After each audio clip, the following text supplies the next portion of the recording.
Good morning. Sunday morning. Happy Sunday.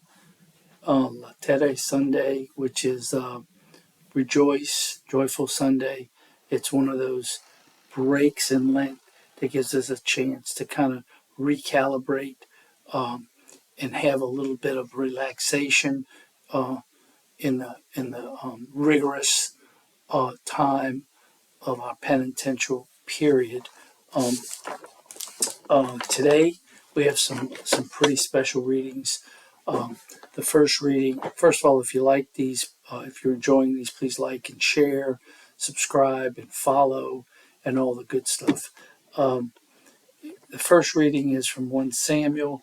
This is the uh, the famous uh, passage where David is anointed the king by the prophet Samuel. And there's a message in here for us. And then we have this wonderful gospel where Jesus takes the man blind from birth and makes the clay with his spit and the dust, puts it on his eyes, tells him to go wash in the pool of Siloam, and the blind man is cured and is able to see. And then uh, the the epistle from Ephesians, the letter from Paul to Ephesians, is about the light. So the two themes for today are water and light, baptism and vision. And I want to try to pull this together for us in a way that makes some sense. First, the light.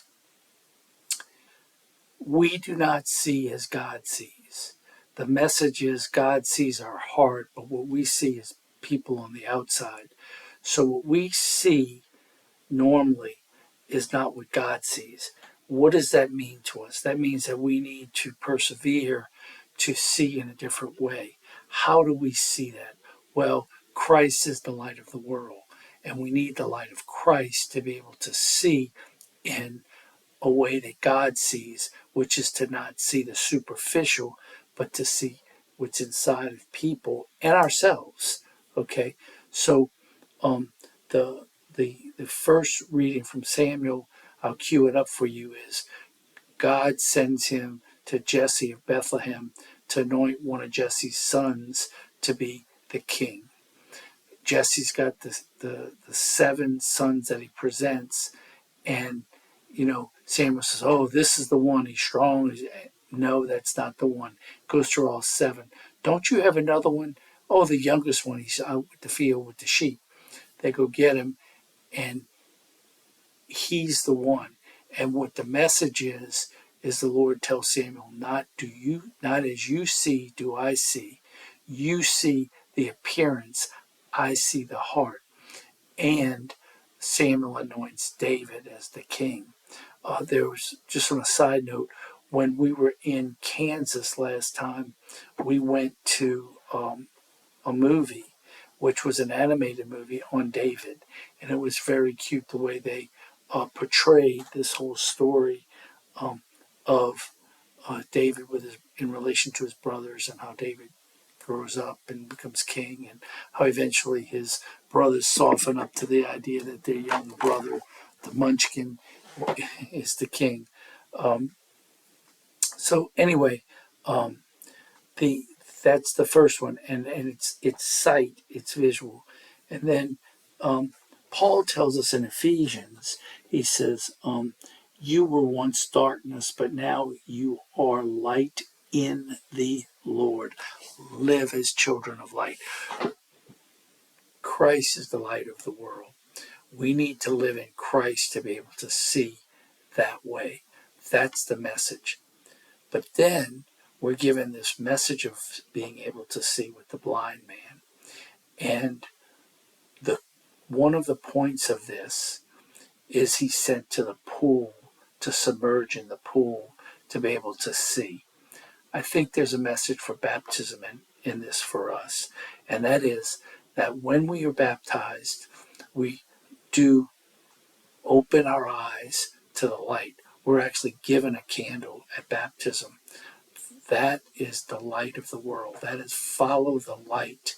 Always follow the light and then become a light to the world so that we can let Christ shine through us and people can see the light of Christ in the way we treat them, live with them, and so on and so forth. So I think that today's message is twofold. One is the message of baptism, the source of the light, and then what is the light? The light cures the darkness. And by curing the darkness, the blindness to God, which is the world, and we don't see things the way the world sees it, we see things the way the Lord sees it. In that way, we see the light.